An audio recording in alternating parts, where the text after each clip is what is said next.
মৰমৰ ছাত্ৰ-ছাত্ৰীসকল ইতিমধ্যে আমি দুটা ভিডিঅ' আপলোড কৰিছোঁ এডমিশ্যন ৰিলেটেড সেইখিনিত আমি দেখিব পাইছোঁ বহুতখিনি মানে প্ৰশ্ন কৰিছে আমালোকলৈ তাৰ উত্তৰ আমি এতিয়া ক্লিয়াৰ কাট দিব পাৰিম কাৰণ ডাইৰেক্টৰ অফ হায়াৰ এডুকেশ্যনৰ পৰা এখন নটিচ জাৰি কৰিছে এই নটিচত সকলোখিনি উত্তৰ দিয়া আছে ডকুমেণ্ট ভেৰিফিকেশ্যন কেতিয়া হ'ব মেৰিট লিষ্ট কেতিয়া দিব এডমিশ্যন মানে কেতিয়াৰ পৰা আৰম্ভ হ'ব সকলো বস্তু ইয়াত দিয়া আছে টু দ্য ৰেজিষ্টাৰ সেইখিনি তোমালোকে পঢ়ি ল'বা য'ত এডমিশ্যন ল'ব বিচাৰা সকলোখিনি বস্তু ইয়াত ধুনীয়াকৈ দিয়া আছে আৰু ছাবজেক্টটো ৰিগাৰ্ডিং টাইম লাইন দি দিছে এডমিশ্যন 2025 to 26 থ্ৰু দ্য সমৰ্থ পৰ্টেলৰ বিষয়ে যি এডমিশ্যন চলি আছে সেইখিনি বস্তু ইয়াত দি দিছে তো এইখিনি মই পঢ়ি দিব নাযাওঁ বহুত সময় যাব মেইন পইণ্টটোলৈ তোমালোকে মন কৰা কোন সময়ত কি হ'ব মোড অফ এডমিশ্যন দি আছে ডেট দিয়া আছে ইয়াত এক্টিভিটিজ দিয়া আছে কি হ'ব 11 এপ্ৰিলৰ পৰা তোমালোকে জানা সমৰ্থ পৰ্টেলৰ ৰেজিষ্ট্ৰেশ্যন আৰম্ভ হৈছে তোমালোকে হয়তো কৰিছা ৰেজিষ্ট্ৰেশ্যন এতিয়া 12ৰ পৰা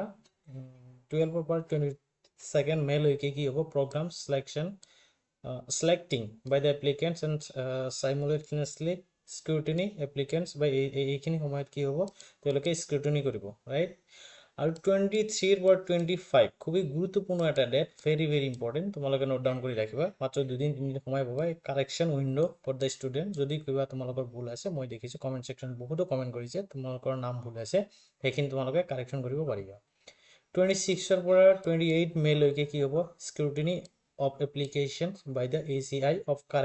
corrected application যিখিনি corrected application থাকিব সেইখিনি কাম কৰা হ'ব 26 পৰা 28 29 পৰা 1 জুনলৈকে কি কৰা হ'ব preparation and looking for first merit list তেওঁলোকে মানে প্ৰস্তুত কৰিব তাৰপিছত ছেকেণ্ড মেট কি কৰিব ছেকেণ্ড মেট কৰিব publication of first merit list যি আছে সেইটো কি কৰিব প্ৰকাশ কৰিব 2 জুনত 4 পৰা 5 জুনত কি কৰিব admission of applicants in first merit list যি আছে এইটো 4 পৰা 5 জুনত তোমালোকে পাই যাবা 6 জুনত কি কৰিব preparation for looking second merit list যি আছে এইটো 6 জুনত কি কৰিব তেওঁলোকে প্ৰস্তুত কৰিব আৰু এইটো পাব্লিকেশ্যন কিমানত কৰিব সেকেন্ড মেৰিট লিষ্টটো মনত ৰাখিবা 7 জুনত আৰু 9 পৰা 10 জুনলৈকে কি কৰিব admission of applicants in second merit list যি আছে এডমিশ্যন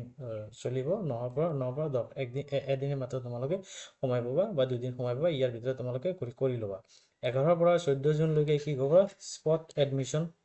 তাত কৰা হ'ব 1 আগষ্টত কি কৰা হ'ব কমেন্সমেন্ট ফাৰ্ষ্ট সেমিষ্টাৰ ক্লাसेছ 1 আগষ্টৰ পৰা আৰম্ভ হ'ব তাৰপিছত আৰু দিছে CUT ৰ কাৰণে কি হ'ব যিবিলাক কেণ্ডিডেট মানে CUT দিব 5 পৰা 13 জুলাইলৈকে registration and programme selecting by the applicants and simultaneously scrutiny of applicants হ'ব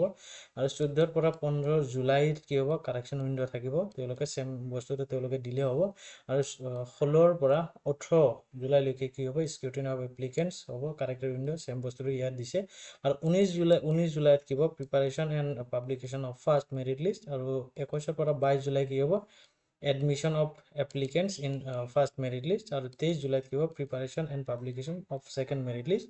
25-26 জুলাই এডমিশ্যন হ'ব এপ্লিকেণ্টছ ইন সেকেন্ড মেৰিট লিষ্ট তাৰপিছত 28ত হ'ব স্পট এডমিশ্যন ফৰ CUET আৰু 29 পৰা 31 জুলাইত কি হ'ব final spot admission for both CUET আৰু নন CUET যি আছে তাৰ কাৰণে আৰু 1 আগষ্টৰ পৰা কি হ'ব commencement of first semester classes right post এডমিশ্যনৰ পিছত তোমালোকে কি কৰা হ'ব এই বস্তুটো তোমালোকে ফলো কৰিব লাগিব যে 1 আগষ্টৰ পৰা 5 আগষ্টলৈকে যি আছে এইটো কি হ'ব ইণ্ডাকশ্যন প্ৰগ্ৰাম হ'ব তাৰপিছত ডেমো ক্লাছেছ ফৰ কোৰ এণ্ড কমন কোৰ্চেছ তাৰপিছত পেপাৰ কোৰ্চ সিলেকশ্যন হ'ব ইন সমৰ্থ পৰ্টেলৰ দ্বাৰা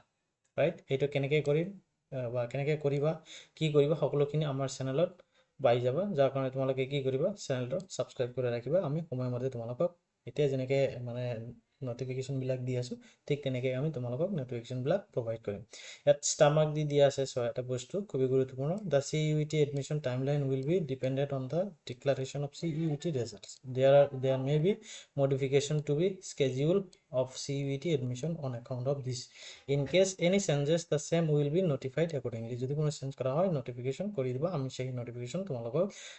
শ্বেয়াৰ কৰিম ইয়াত চাওক মেইন ইম্পৰ্টেণ্ট যিটো পইণ্ট এই ইম্পৰ্টেণ্ট পইণ্টবিলাক তোমালোকে ফ'ল' কৰিব লাগিব দিয়া আছে ফাৰ্ষ্ট যিটো পইণ্ট দিছে admission of 4 years undergraduate programs যি আছে আৰু 5 years integrated master program যিটো আছে লগতে 5 years integrated postgraduate program যেটা আছে either through the non CUET mode or CUET mode will be provincialized only through the common admission portal যেটা আছে Assam https কি দিছে assamadmission.shamot.ac.in ইয়াৰ দ্বাৰাই হ'ব for all gov appointed Deendayal মানে যিখিনি আছে গোটেইখিনি বস্তু ইয়াৰ দ্বাৰাই হ'ব এই সাইটটো যে আছে এই সাইটটো তোমালোকে নোট ডাউন কৰি ৰাখিবা এই সাইটৰ দ্বাৰা গোটেইখিনি এডমিশন হ'ব আৰু 2 নম্বৰ পইণ্টটো কি দিছে মই ইয়াত পঢ়িব দিব নাযাওঁ পঢ়িব দিলে বহুত সময় যাব এইখিনি দেখি ল'বা তোমালোকে 3 নম্বৰ পইণ্টটো ইয়াত দি দিছে কি কৰিব লাগিব তাৰপিছত 4 নম্বৰ পইণ্টটো ইয়াত দিছে কি কৰিব লাগিব 5 নম্বৰ পইণ্টটো দিছে এইখিনি কি কৰিব লাগিব আৰু সাইটবিলাক তোমালোকে ভালকে দেখি ল'বা ৰাইট বহুতখিনি দিছে আৰু 6 নম্বৰ যে পইণ্ট দিছে ইয়াত দিছে students will receive N admission offer message with an URL যিখিনি দিছে কেনেকৈ মানে তোমালোকে এডমিশন অফাৰ পাবা সেই এডমিশন অফাৰটো তোমালোকে কেনেকৈ এপ্ৰুভ কৰিব লাগিব ৰিজেক্ট কৰিব লাগিব কোনকেইটা এইখিনি বস্তু আমি দেখাই দিম আমাৰ লগত থাকিবা 7 নম্বৰত যেটো দিছে in the subsequent merit list if any admitted students offered the admission in the programmes college a relatively higher order of the preference and if they wish to take admission যিখিনি দিছে তোমালোকে পঢ়ি ল'বা মই আৰু নিদিও সময় যেটা আছে এইটো তোমালোকে কি কৰিবা ফলো কৰিবা 8 নম্বৰ যেটো পইণ্ট দিছে খুব গুৰুত্বপূৰ্ণ হয় দেখি ল'বা 9 নম্বৰত আৰু এটা পইণ্ট দিছে 10 নম্বৰত আৰু এটা পইণ্ট দিছে 11 নম্বৰত এটা পইণ্ট দিছে তোমালোকে পঢ়ি ল'বা শেষত এটা বস্তু দিছে সেইটো দেখি ল'বা ইন দিস ৰিগাৰ্ড এই বিষয়ে কি কৈছে you are kindly requested to adhere to the necessarily instruction to ensure the smooth and efficient functioning of the admission process as per the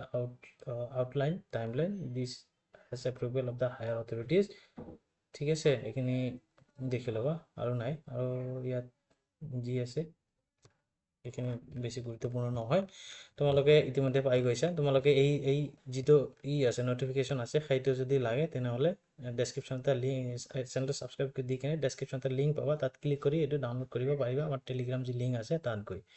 তো ভিডিও চাবৰ বাবে ধন্যবাদ ইমানখিনি আছিল আজিৰ ভিডিওটো